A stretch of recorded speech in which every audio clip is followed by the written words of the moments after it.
Hello and welcome to another episode of the O3C podcast, coming to you from O3C Games. My name is Jonathan Dunn, and I'm joined by Chris Dow. It's a play date. It might be, mightn't it? But we're going around the world in 80 games. Yeah, probably. Right. Announcement. If you listen to these announcements, let us know. We are at O3C Games on everything. Use the keyword parsnips. That's parsnips in your comments, and we will put you in a draw to win a prize. That's all. Cheers. Hi, Chris. We're back. Hello, back. Jonathan. It's been a while. Well, it's been a hot minute, literally, since we did our Switch 2 discussion, and I'm still excited about it. Yeah, we've got other things. We've got other things to do, Chris. We do. Least of all, playing all the games that have ever been made in Norway. Every single one. Every single one. Nah, not really, but we've picked two. We've picked two to play. And we will be talking about those in a bit. And we also need to talk about what we've been playing in the last month. Find out if I've played more than one game again this month. Spoiler. Maybe not. But actually, even before we do that, Chris, as you teased in the intro, we've got a... That's when I put the music in. Ah, there we go. See what I did there? That's right. We have season 2 of the Playdate coming. I'm so excited. We're very excited for this. It's 12 games coming over 6 weeks, starting at the end of May, with twists and surprises teased as well. Chris. Firstly, I was really worried because the Playdate does not have a massive user base. I thought it was going to be £10 million for season 2. I thought it was going to be £10 million or it wasn't going to happen at all. I was really of that kind of mindset. It's much less than we thought. It's $39.99 in American monies. And, $40 for 12 bespoke indie games for a very niche handheld, I think is pretty good. It's well below my initial estimate. And with a promise, like you said, of some surprises, I wouldn't be shocked to see that number list a little bit higher as the season progresses as well. I think it could step up. We had our lovely Playdate update showcase video that was kind of live streamed a week or so ago now, or thereabouts. And as part of that, we were shown 4 games in kind of reasonable detail, as well as very small teasers, as well as very small teasers of some of the other games in the season as well. How would you like to tackle these ones, Jonathan? Tell me about them. Well, first up, Fulcrum Defender. It's like a weird black and white Jeff Minter game, so well up my alley. It's developed by people from the team that brought us FTL and Into the Breach, so could be very strong indeed. And if you look at screenshots of this game and screenshots of the Jeff Minter game Aka there's a flash of its circular design in Fulcrum Defender. I don't know if that's actually their kind of reference point. I'm sure it doesn't play in any way similarly, but I'm excited to see if this becomes my next score obsession, like Be Kind to Yourself did on the Playdate, because I just get that vibe. I think it's going to hit pretty hard for me. Next up, Shadowgate PD. A hugely impressive achievement. This is moving a legendary visual adventure game to not only the Playdate, but via Pulp, the Pulp online editor. By the looks of it, the cursor that you move around is acting as the player sprite, as Pulp generally works. It fits into the bounds of the Pulp grid, with all the other art being made up of multiple linked tiles to make these kind of gorgeous backdrops. Just a hugely impressive bit of problem solving here. I think it could be really exciting just to see what is essentially a game from a very different platform. I think it originally launched on probably at the Apple II or something like that, to then come across to the Playdate. So we'll see on that one. Dig Dino looks like an extremely relaxed, part puzzle, part narrative game. I'd worry that it might be a bit too warm and cozy, as they're really selling the whole, you can watch TV or do something else while you play line. But we'll see if the narrative thrust of it all is enough to kind of pull you through the various dig sites. They said it's 4 to 6 hours, which is actually quite a sizable game for the Playdate. Yeah. So to do that whilst watching, Real Housewives of Beverly Hills, whatever, we'll see if that aligns that well. Saw a trailer the other day for Real Housewives of Cheshire. Can't wait. Georgia would watch it. She loves all that. Absolutely loves it. And then the final Playdate game that was kind of shown off in some detail, Taria and Como. This is a fully fledged grapple hook platformer, a la something like Bionic Commando. The art, I think, looks really great. time is going to tell if it controls well enough on the dinky D-pad and the crank. Because if you think back to like the Port Celeste Classic to the Playdate, excellent technical achievement, but it could be a bit uncomfortable in the hand if you have big fat man hands like we do. Bit crampy. Yeah, a bit crampy. It's like the Playdate works great in a lot of ways for a lot of games, but it doesn't always work great for these kind of very core genres that need kind of like quick reflexes, quick kind of like left, right, back, up, down, jump, that kind of thing. So we'll see how it actually feels in the hand, but looks really nice, could be really lovely.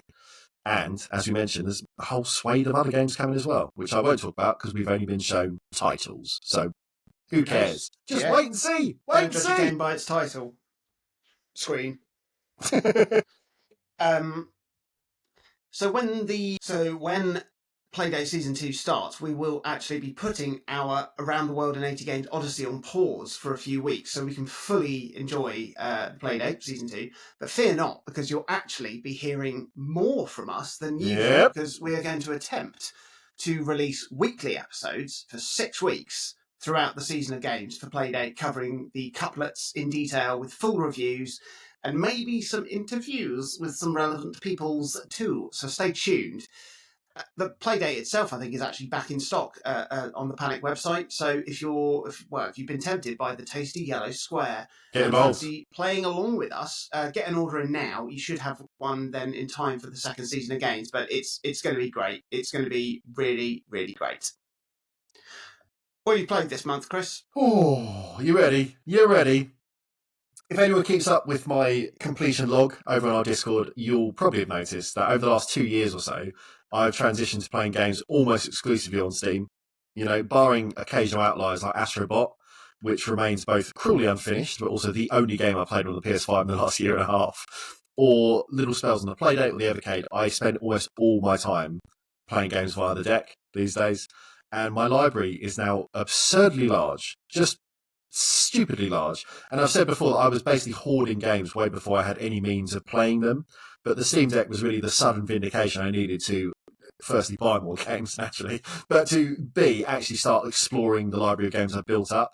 So today, because I have a feeling you might be talking in depth about one game, I'm going to speak not in depth about a handful of games that I've been playing on Steam. Just as a little treat. I'm going to give a brief overview of 5 games that I've been dabbling with from my Steam library. And I'd venture that almost no one will have heard of any of them. They're all reasonably niche, but that's not to say they're bad. There's a lot of good games here. First up, Ball Blasters. This is a 2D mining game.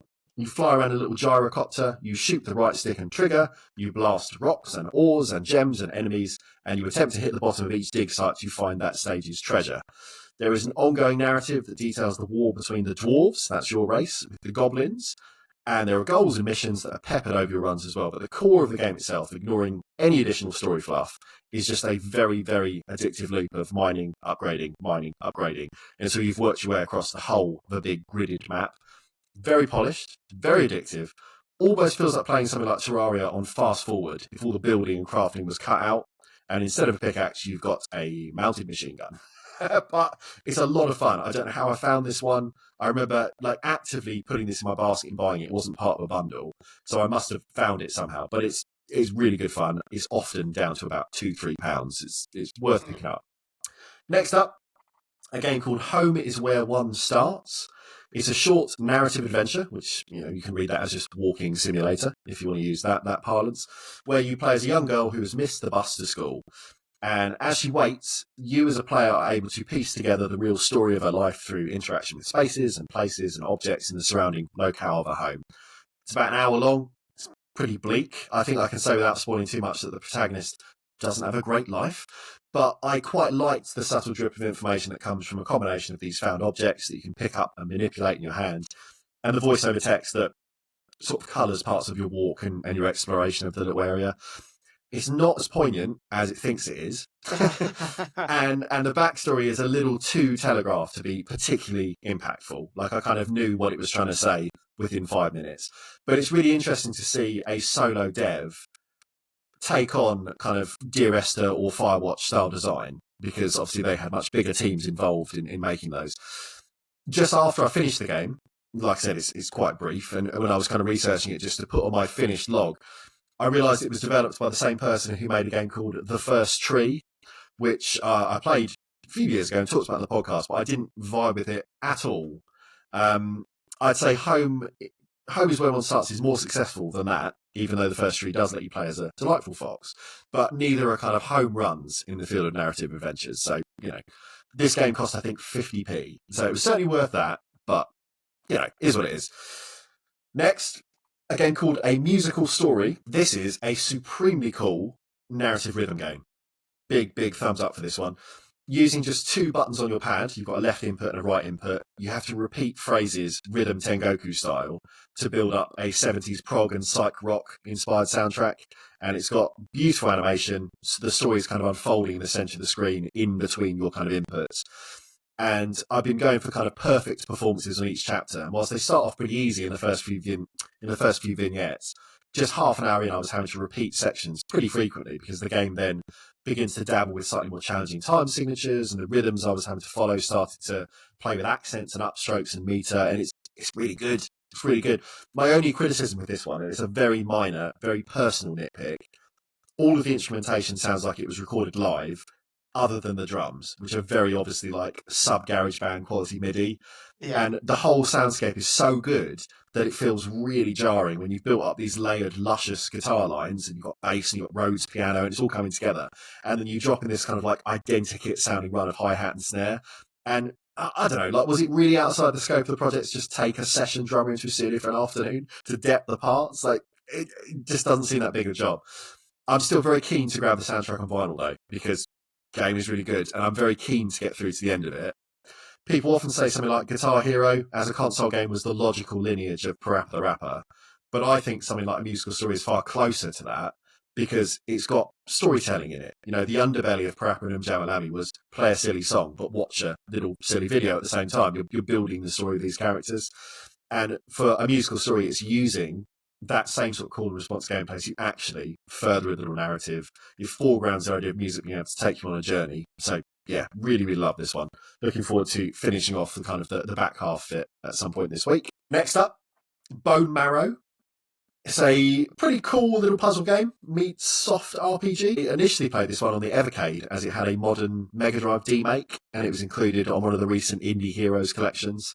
But then I was reasonably unsurprised to find that I also already owned it in my Steam library from its 2020 PC release. Don't know when, don't know how, but it was there. Bone Marrow basically asks, what if Mobile Darling 3s, which was later popularised as the rip-off 2084, what if that was an RPG? Yeah, works pretty well, actually. The game is played in 2 phases. The day phase, where you're moving icons around the board to try and combine swords and shields and healing items to up their value, like doubling each time, as your little player avatar also slides around horizontally and vertically. And then there's the night phase, where enemies spawn.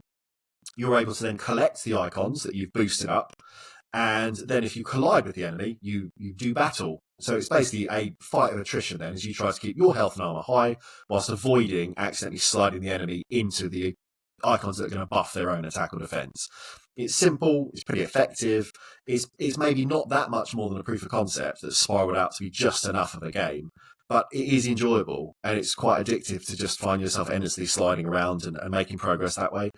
The combat phase feels a little bit awkward because you build up all these icons during the day, and then your player avatars is essentially kind of like getting in the way. Like sometimes you think, well, those two should merge and combine, but then your guy is in the way and they're sort of bouncing off you. So it's not perfect, but it is something that I think is probably worth playing. I don't think it's a bad game at all. It just maybe needed a bit more thought into how to take those mechanics and expand them into, what this game inevitably wishes to be, and obviously wishes to be. Finally, I've been picking through a free puzzle game called 2024 Mosaic Retrospective. And this game takes my favourite mode from DS Puzzler Pick Pick that was on my top 100 list. That was the mode called Magipick, where you needed to use numeric clues to establish which tiles to colour black or white in a small 3x3 grid. And it expands it to be one giant puzzle board. We're talking tens of thousands of squares. And the twist for this particular game is that as certain areas are cleared, you're treated, huge inverted commas here, to summaries of news stories from Year of Our Lord 2024. So we're talking Biden steps down because his brain was broken. Trump wins second term against all odds. Ukraine's still at war.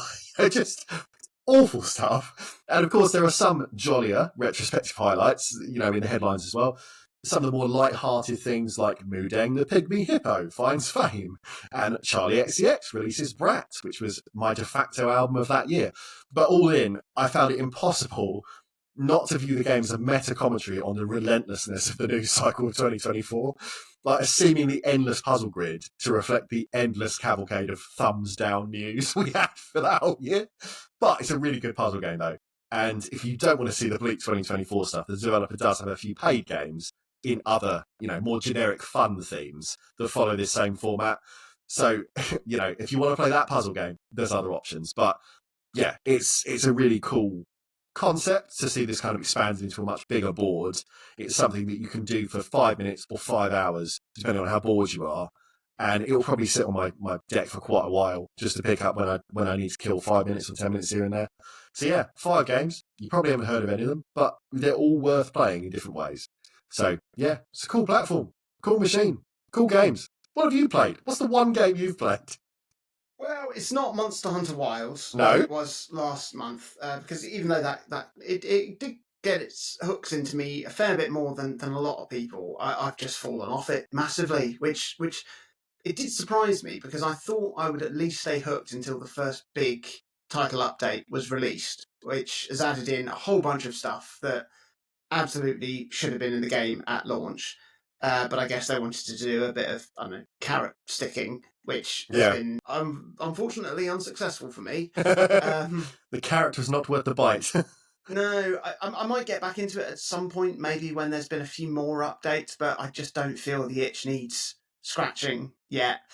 In the meantime, I picked up another game, which is a big itch scratcher for my brain, but it's actually taken me a little while to get around to playing properly, and that is Diablo IV. You bought that fucking years ago, didn't you? When did it come out? Last year before last, I don't know. I want to know, because I swear I remember you being excited. If I remember correctly, you may have bought it on 2 different platforms.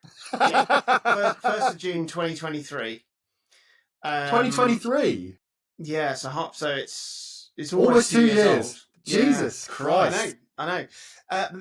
There's certainly a parallel here with Monster Hunter, because I got very, very hooked on Diablo 3 on Switch, like I did with Monster Hunter Rise. Yeah. I got very, very excited about the next games in their respective series, pre-ordered them to play day one, and then got a bit disappointed.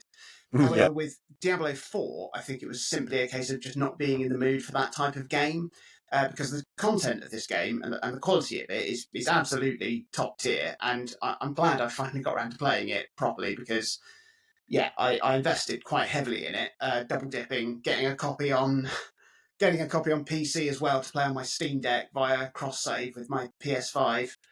Although I didn't buy the game on Steam because it wasn't out on Steam at the time, so I had to get Battle.net running as a separate thing. Sideload it, yeah.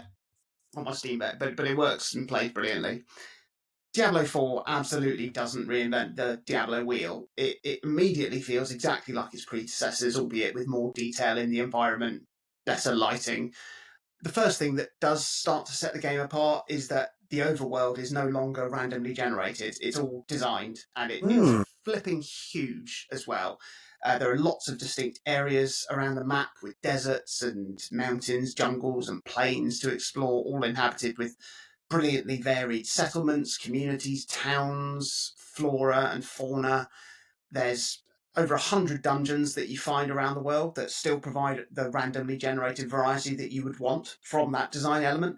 But I much, much prefer having like a set overworld to explore and tick off. All right. There we go. The gameplay of Diablo 4 is pretty much exactly as I remember it from Diablo 3. You have a fighter, and you just make it as powerful as possible to kill as many demons and monsters and enemies as possible. As you level up, the world levels up, and you just keep going. It's helped by the fact that I once again opted to go for a barbarian class character, or barbarian. and attempted the all-swinging whirlwind build that I did in Diablo 3, and then the game, essentially what Diablo 4 boils down to is numbers get bigger. That's it. Find new armor, is the number bigger? Yeah, I'll have it. Find a new weapon, is the number bigger? Yes, I'll have that. Have you reached a peak point of your numbers getting bigger? Unlock a new system to help my big numbers get even bigger. Numbers too big? Deal with it. Make different big numbers. Find things that don't make numbers. Make them make numbers and make those numbers bigger. Yeah. It's very satisfying, especially with like some of the best sound design work in video game history. It's just endlessly addictive sound effects that augment the endlessly chaotic, numerous, violent fighting. Like the more pustulant, the better. Honestly, the sheer level of demonic squelch is off the chain. It becomes almost meditative. I mean, not for anybody else who's in the vicinity of me playing, but it's like the adult equivalent of a baby's white noise machine for me. And you just get then these punctuations in amongst all of the splatter of treasure dropping or an item dropping, and it's just you always have like the intention of just growing your builds towards essentially bullet heaven type of situation. You can definitely see the roots of Vampire Survivors in the Diablo games for sure. And it's a type of gameplay that is so good and so satisfying that you don't need a story to contain it. That's where Monster Hunter Wilds fell down, because it forced the story on you, and the story was dreadful. The story in Diablo 4, on the other hand, isn't massively forced on you, but it is also absolutely brilliant. It is shamelessly epic. It gleefully attempts to bring the whole extremities of heaven and hell into a human context and revels in everything that brings. The characters are brilliantly written. The cutscenes are all amazing. Especially, there's a few like fully rendered cutscenes. They are staggeringly good. I mean, like they could easily be big screen, like big budget computer animated movie type thing. They're just phenomenal. Obviously, the in-game like cutscenes are obviously less impressive, but they're still stunning, especially on the PS5. And the writing is just so good and epic, and the voice acting is brilliant across the board, especially Ralph Ineson, aka Finchy from The Office. Shit. I wouldn't have got that reference otherwise. Soon to be appearing as Galactus in Marvel's Fantastic Four. I mean, what's going on? What's going on? Like I said, you don't even need a good story to make these games fun to play. Like I don't remember anything of the story in Diablo 3, but the fact that it's here and there are characters that you do care about is just such a bonus. And this definitely extends to the DLC, Vessel of Hatred, which I jumped straight into when I finished the main game. I didn't double dip with the DLC though, because unfortunately that doesn't. I would have to if I wanted to keep playing it on the Steam Deck as well, so I just stuck to the PS5 for that. But I wanted to jump straight in to see what happened to these characters after the end of the main story. It wasn't just so that I could, make my numbers go bigger. But a little bit. It was like, obviously, yes. Obviously, yes. Yes.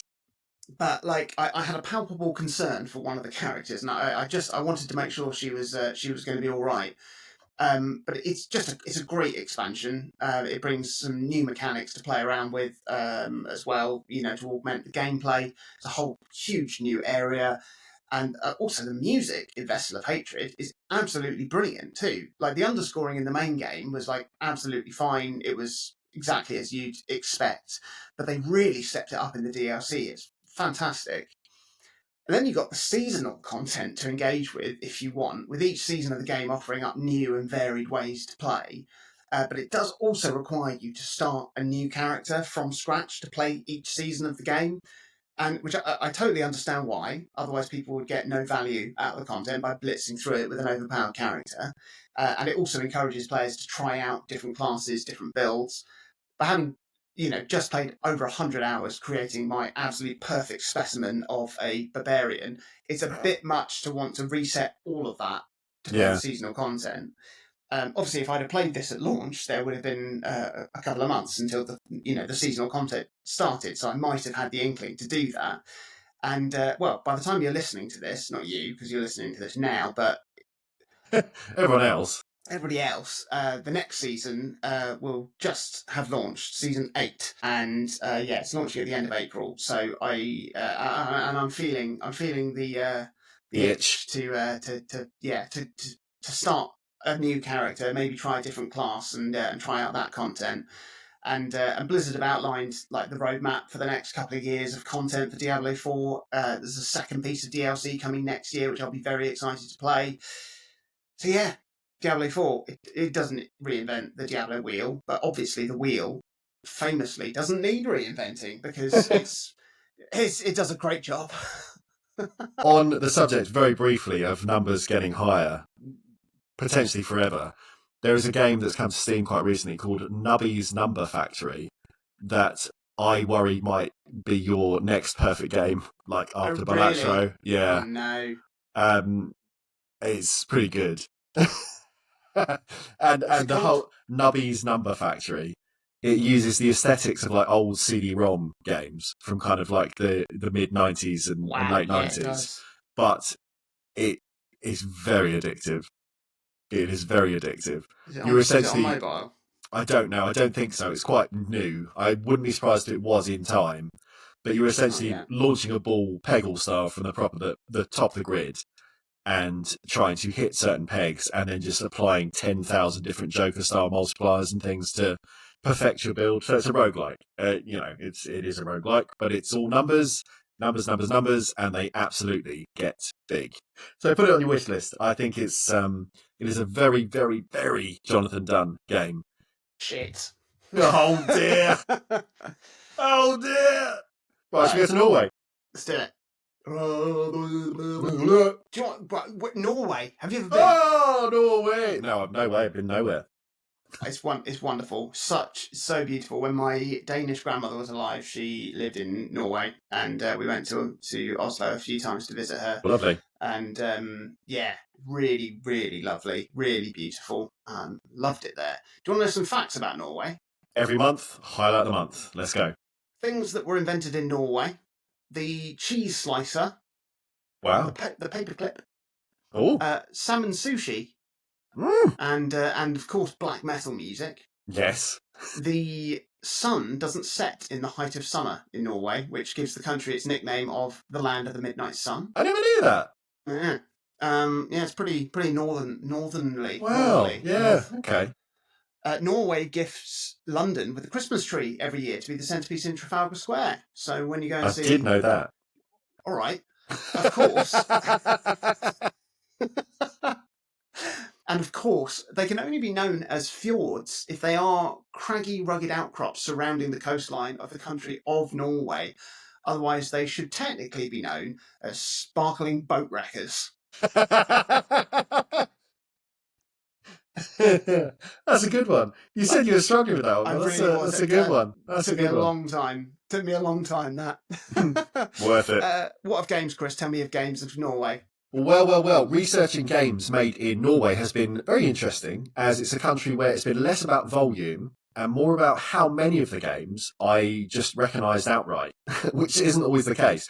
A lot of the indie titles and kind of like perhaps lesser known titles that have come out of Norway are games that for some reason I've either played, I've read about, or I've interacted with in some way. And it was a very high hit rate of games I knew in that sense. So, a few that stood out in particular. Oslo-based Krillbyte Studios' Among the Sleep is a first-person horror adventure game where you play as a literal defenseless child escaping from things that go bump in the night. And I remember reading about this one many years ago and thinking, no, thank you. Not for me. Combat Cars was a Mega Drive racer from Scan Games that very few are going to have heard of, but I played a lot of because my primary school friends, Lewis and Elliot, owned a copy. So it's a top-down racer. It plays like a much faster, much worse Micro Machines. But I played a lot of it because, when you've got 4 games to play, you get through them. You get through them. Earthlock is a traditional turn-based RPG from Norwegian developers Snow Castle Games that I own, though I've not played yet because it was put out by Super Rare Games on the Switch. It's sat within their numbered collection that I have, but yeah, that's another one. Owlboy, Pode, and Testagrad from D-Pad Studio, Henchman and Goon, and Rain Games, respectively, are all modern indie platformers that I've at least dabbled with, as they're also sat in my physical Switch library. And one more for luck. The beautiful Snufkin Melody of Moominvalley is a semi-recent game set in the Moomin universe that I bought for Georgia at Christmas. She gleefully played through it in one extended sitting, essentially. And I remember messaging you, Jonathan Dunn, at the time to say, I reckon you and Nora might get a kick out of this one. Have you played it? Yeah, I mean, yeah. as someone of a semi-Scandinavian origin, I've got a real affinity for Moomins. The roots of their design, the ethos of the stories, just the general tone of the characters and the environment of this world. I was delighted to have the opportunity to play the game. It's actually the reason why I chose Norway as this destination. Snufkin Melody of Moominvalley is one of the gentlest games I've ever played. It is pure delight, capturing all of the witty, whimsical fantasia of this beautiful world, instilled with a gloriously heartfelt environmental message. And it just revels in this delightful atmosphere and tranquil tone. I guess the game is a light puzzle adventure game. It's not too dissimilar from your classic point and click adventure games. You play as Snufkin, Moomin Troll's best friend, who returns to the Moomin Valley one spring following the hibernation of the Moomin family, but his friend is nowhere to be seen. And you then play your way through several scenarios, collecting various things to help all the different characters in this world and try and foil the plans of the park keeper to bulldoze and convert the natural landscape. Yes. A key mechanic you have in the game is being able to play instruments, although all you need to do is hold down the shoulder button to play the instrument, nothing more complex than that. But you need to level up the influence of your songs by gathering inspiration, by frolicking in nature and coming to the aid of wildlife. You start with a harmonica, and then you collect a flute and a drum, and you need to have your inspiration then at a certain level and have the right instruments to get past various obstacles, which is the game's way of gatekeeping and guiding your progress. There are classic stealth sections to play in the game as well when you come to sabotage the various parks that have been built, hiding behind bushes and creating diversions to distract the park guards. It's an incredibly dated mechanic, this, and one that is now incredibly frustrating when it's rolled out in modern games. Fortunately, the challenge in this game is so low that it's never an issue, to be honest. Writing in Snufkin Melody of Moominvalley is beautiful. The dialogue is very true to its source, and it's just lovely.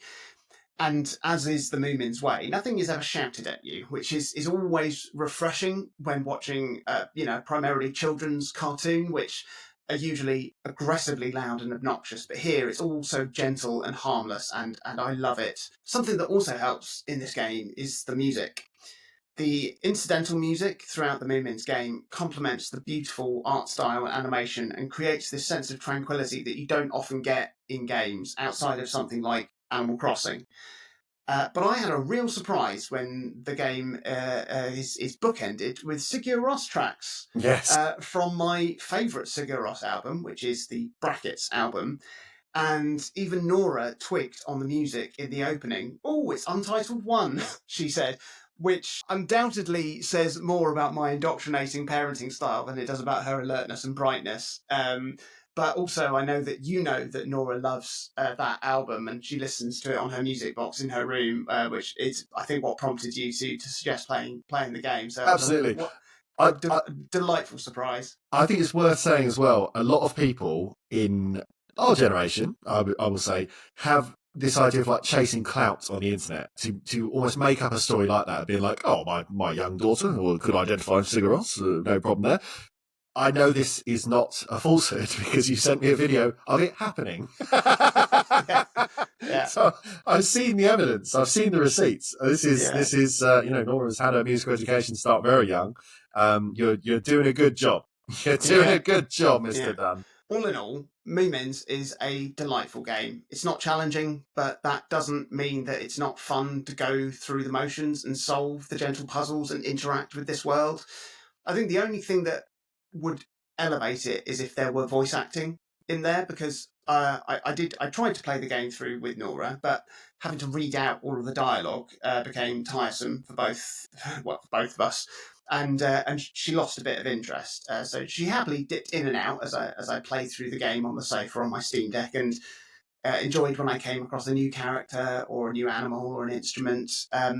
But also, like, if the voice acting wasn't absolutely perfect, it would entirely run the risk of derailing the beautiful atmosphere of the game. So it's not a huge criticism, but yeah, it's lovely, and yeah, it feels, it's like a breath of fresh air, but a breath of fresh air from your hometown. That's what it feels like. I love it. What a nice way of summing that up. I hadn't even written that. Catonian air. Not that. Breathe it in. Yeah. A Scandinavian lungful. I played something very different. What was that? Well, coming to us from Red Thread Games, who are most famous for their work on the also Norwegian, I don't know why I wrote that, obviously it's Norwegian, Dreamfall Adventure series, which is a trilogy of games that use a science fiction meets fantasy setting to tell their story. I played a game called Draugen, which is a narrative adventure set far more in the real world. How are you spelling that? Draugen. Gotcha. If home is where one starts. Sorry, it's described here as a fjord noir mystery. Perfect. I love that. If home is where one starts, that I talked about earlier, was a walking sim made on a skeleton budget by a team of one, Draugen represents the other end of the scale. What does money and expertise equal in this case?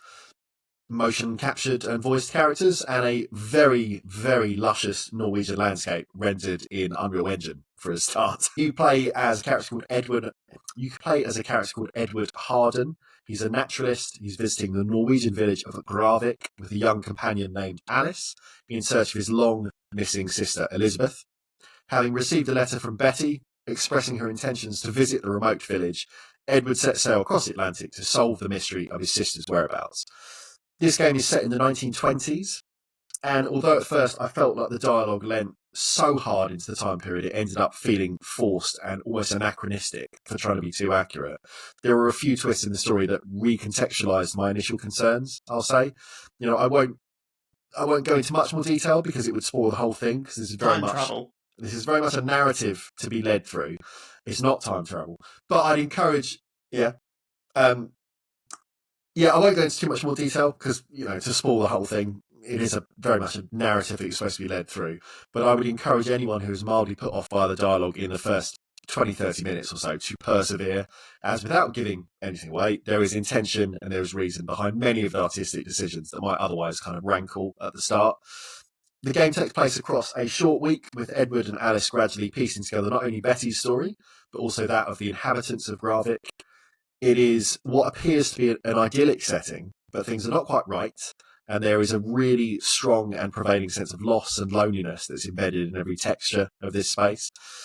In terms of feeling Norwegian, on top of the obviously Norwegian field village setting, most of the text, like letters, signage, etc., it's all written in Norwegian. And Edward consistently tries to do his best to translate on the fly using kind of like pidgin language skills. It's really good. You know, it lends the game a surprisingly effective sense of kind of linguistic claustrophobia, because you're trying to piece together exactly what's happening in Gravik, but you are patently aware that you're only ever getting part of the full picture, as Edward himself doesn't know the more challenging words or kind of like some of the colloquialisms that are kind of then skimmed over when he reads these letters out. It's a nice, brisk playthrough. I beat it in 2 sittings. It took maybe 4 hours or so. I was well satiated by the end of it. I constantly come back to Firewatch as the best example of this genre, and whilst Draugen relies maybe a bit too heavily on certain noir and mystery tropes to deliver its story, to get close to Firewatch, I think it is a very good game. I found the story and mystery really compelling, the performances are really solid, and the dialogue, even if a bit awkward to begin with, they're written quite deliberately for the occasion, and the narrative, you know, unfurls nicely. It all makes sense. It all comes together well. I'm really aware that this is perhaps not as long as a review as I usually like to give for these round the world games, but it's extremely hard to talk about a mystery narrative without accidentally giving up the mystery. Yeah. You know, I can say it's a first person walkabout and interact sort of game. I can say the actors do a good job. But as soon as I talk about anything that actually happens past the pair landing their boat on the Gravik shore, it all potentially eats into what makes the game fun and compelling to play. So I'll just cut it reasonably short and say it is really good. Play it if you want. look up spoilers if you don't want. but that's Draugen, and it's a very Norwegian game. It feels Norwegian. We often talk about kind of like games having this sense of kind of localization in them in terms of like where they're from. And because of the setting, and like I said, because of the way that things are shown and not shown in kind of a very native, native presentation, it is very Norwegian. And I think it's a really, really nice time, even if the story obviously is not always meant to be nice. But it's it's a pleasant place to run about, and then things might happen. Ah, that's nice. That's nice. And two, Moomins is Finnish, not Norwegian, but feels Scandinavian, as does this. So yeah, what a lovely trip we've just had. Yeah, what a lovely trip. Where are we going next, Chris? Well, talk about Scandinavia. We're just hopping across the border. We're going to Finland. I felt bad that so far we're flying all over the world. I thought we could just cycle this one. We could hire a couple bicycles.